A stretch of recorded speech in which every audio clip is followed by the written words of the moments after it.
Mike and Tom are registered with Stewart Partners Global Advisory LLC. Common Sense Finance with Mike Wiginton and Tom Farrell of HL Wiginton Capital Management, an independent investment and financial planning firm in downtown Jasper. Mike is a chartered financial analyst charter holder, and Tom is a certified financial planner professional. They are here to discuss and give their thoughts on current financial and economic matters. Now, with Common Sense Finance, here are Mike and Tom. All right, everybody, welcome back to another edition of Common Sense Finance. This is Tom Farrell. I'm Mike Wiginton. So today's topic is going to be one on what strikes me as having been a little bit of an embittered debate for as long as I can remember, and it has to do with, hey, which sort of regime, a Republican regime or a Democratic regime, is best for the economy and the stock market?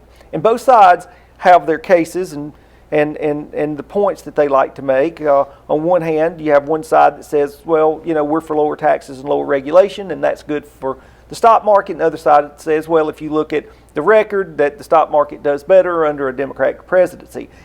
And what I have found upon closer look is that the two sides have one significant thing in common, and that is they're both short on facts. With that, Tom, why don't you take it away? Yeah, and I did a little research and looked at this because, you know, we get a lot of questions leading up to the election. Hey, what do we need to do if Joe Biden wins? What do we need to do? So really, you know, you want to look at, obviously, first of all, your long-term investment strategy before you start looking at these things. But I did a little research and came up with something that was a little bit surprising to me. The first year, the average return of the S&P 500 under a Democratic president is 19.4%, which is a good deal better than the first year of a Republican presidency on the S&P 500. Where did you find those numbers? Barron's has those. And, you know, again, a little surprised, but you have to keep in mind it takes a while for any type of tax policy or economic stimulus policy, things like that, whether you're increasing taxes or lowering taxes, to trickle down to the bottom lines of these companies and to start affecting the stock prices of the market overall. So that was a little bit surprising to me.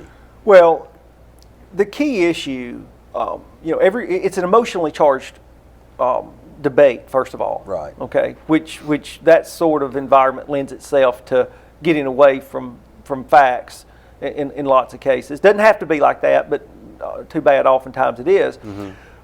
But there are issues that one side or the other are known for that both are positive for economic trends and profits and therefore stock prices, because it is true that lower taxes and lower regulations are typically good for profits and therefore good for stock prices. Yeah. And one side's known for that sort of for those sorts of policies.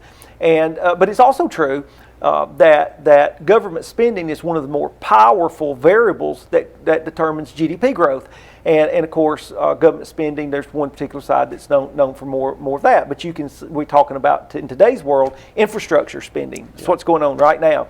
And the stock market, in my opinion, and the opinion of most people that follow it closely, the infrastructure spending or the expectation of that has been part of why the stock market has been as positive as it has been. Right. So there are reasons, point being, there are reasons that you might have good economic conditions and a good stock market under either side, under either Sure. regime. And a lot of that depends on, you know, where you are in the economic cycle, market cycle, whenever the election occurs.